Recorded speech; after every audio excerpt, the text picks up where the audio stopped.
আবারও বলতে হলো, প্রথমে দর্শনদারি তারপর হচ্ছে গুণ বিচারি। এই কথাটা না বললে নয়, বলতেই হলো। রেসিপিটা দেখার পরে ফার্স্টে আমার মাথায় এই কথাটাই আসে, আর অন্য কোনো রকমের কথা আসতেছে না। সো হে গেছে, আসসালামু আলাইকুম, আমি মা খেসে করে আপনারা সব ভালো আছেন এবং আমি ভালো আছি। আজকে আমি আপনাদের মাঝে আরেকটা মজাদার, সহজ এবং ইউনিক একটা রেসিপি নিয়ে হাজির হয়েছি। আজকে আমি আপনাদের সাথে শেয়ার করব পাবদা মাছ দিয়ে আলু রেসিপি। সো আপনারা কে কখন খেয়েছেন জানি না। সো আমার এই রেসিপিটা ফলো করে একবার বাসায় ট্রাই করে দেখবেন কেমন লাগে। সো চলেন আজকে রেসিপিটা শুরু করি। আমি বিগ সাইজের পাবদা মাছ নিয়েছিলাম, ওগুলো ভেঙে যাবে আলু দিয়ে রান্না করলে, তাই জন্য কেটে নিয়েছি, 2 ভাগ করে নিয়েছি। এবার আপনার তেল দিয়ে দিলাম, হাঁড়িতে দিয়ে দিলাম রসুন কুচি। রসুনগুলোকে একটু ব্রাউন করে ভেজে নেব। ব্রাউন করে ভাজার কারণ হচ্ছে আপনার যে রসুনের একটা ফ্লেভার আছে ওটা যাতে বের হয়ে যায়, তাই জন্য রসুনটাকে ভালো করে ভাজতে হবে। না ভাজলে আপনার রসুন থেকে একটা ফ্লেভার আছে ওইটা বের হবে না। সো রসুনটাকে একটু ভেজে নিচ্ছি, ব্রাউন কালার আসলে এটা আমি দিয়ে দিব পেঁয়াজ কুচি। এবার পেঁয়াজ দেওয়ার পরে একটু নেড়ে ছেড়ে নিচ্ছি। নেড়ে ছেড়ে নেওয়ার পরে আপনার কিছুক্ষণ নেড়ে ছেড়ে নেব, যাতে করে যতক্ষণ পর্যন্ত না আপনার ব্রাউন কালার আসবে ততক্ষণ পর্যন্ত ভাজা ভাজা হবে। এরপর আমি দিয়ে দিব ফালি করা কাঁচামরিচ।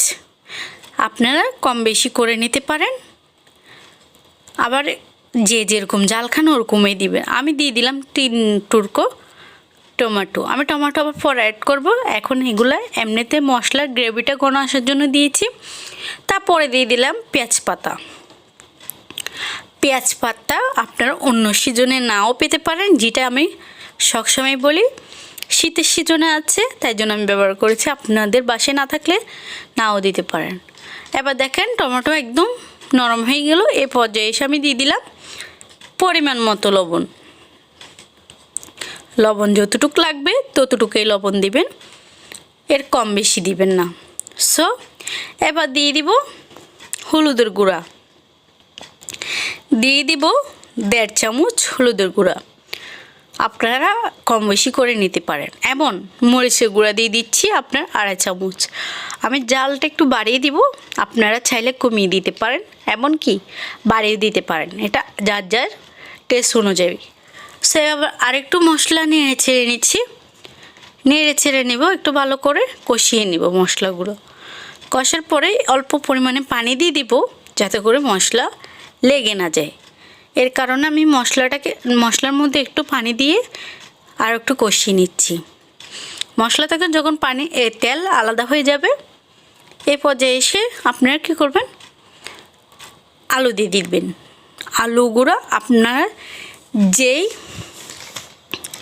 যে সাইজে করে কেটে নেবেন, তবে এভাবে লম্বা লম্বা করে কেটে নেবেন, এতে আপনার মাছের সাথে মানানসই ভালো হয়, যেটা আমরা প্রায় করি।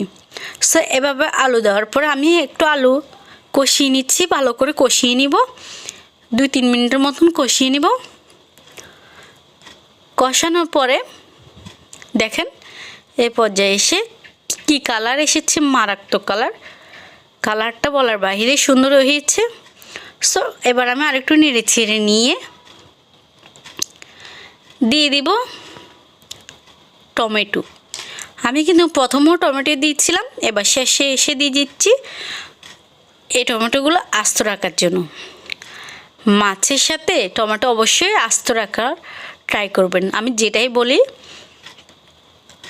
যেমন মনে করেন আপনি 1 পিস মাছ নিয়েছেন আর 2-3 টুকরো টমেটো নিয়েছেন, টমেটো একটু মেখে নেবেন ভাতের সাথে, আর একটু করে মাছ দিয়ে বাস কি যে ইয়ামি হয়ে যাবে। সো এভাবে এ পর্যায়ে এসে আমি পানি দিয়ে দিলাম। এবার একটু নেড়ে ছেড়ে নিচ্ছি ভালো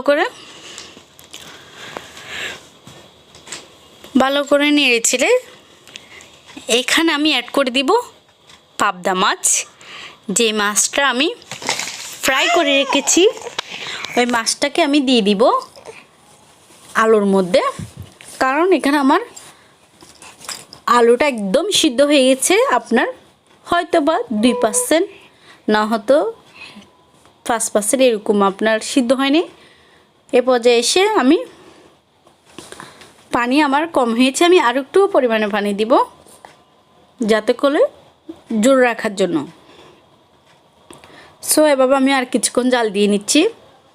জাল দিয়ে নেওয়ার পরে আমি আবার ফিরে আসতেছি কয়েক মিনিট পর। দেখেন কীভাবে রান্না করতে হয়। সো এবার আমি ফিরে আসলাম 5 মিনিট পর। এবার দেখলেন তো কালারটা কি হয়েছে। আপনারাই যাচাই বাছাই করেন, আমার বলা লাগবে না।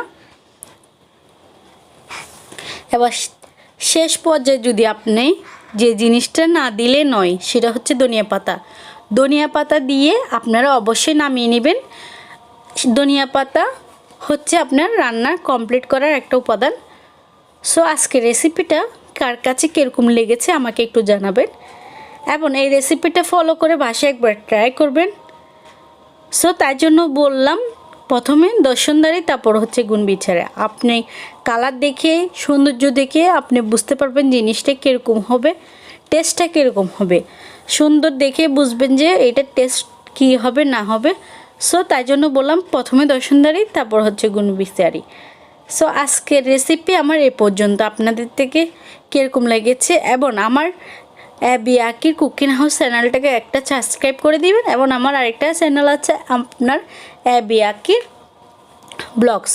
আপনারা কীভাবে পাবদা মাছ কাটবেন, পাবদা মাছ কাটার নিয়ম আপনারা ওই চ্যানেলটাকে দেখে আসবেন, এবং একটা করে সাবস্ক্রাইব করে আসবেন। সো কীভাবে কাটতে হয় মাছ, ওটাও দেখে আসবেন। সো ওই চ্যানেলটাকে একটা সাবস্ক্রাইব করে আসবেন, এবং আমার ফেসবুক পেজে একটা ফলো দিয়ে আসবেন, অ্যাবি আঁকি কুকিং হাউস, না সরি অ্যাবি আঁকি এবং অ্যাবি আঁকি সিবি। সো এই পর্যন্ত। আপনাদের থেকে রেসিপিটা কেমন লাগলো আমাকে কমেন্ট বক্সে জানাবেন। সো সবাই ভালো থাকবেন। নেক্সট ভিডিওর জন্য সবাইকে ওয়েলকাম জানিয়ে আজকের মতো বিদায় নিচ্ছি। সো টাটা, সবাই ভালো থাকবেন। আর রেসিপিটা অবশ্যই বাসায় একবার ট্রাই করবেন। আর যদি স্বাদ কীরকম হয়, কোনো খারাপ হয় আমার রেসিপিটা ফলো করে, তাহলেও আপনারা আমাকে জানাবেন। ভালো খারাপ দুটোটাই বলতে হবে, ভালো খারাপ নিয়েই মানুষ। সো সবাই ভালো থাকবেন। আল্লাহ হাফেজ।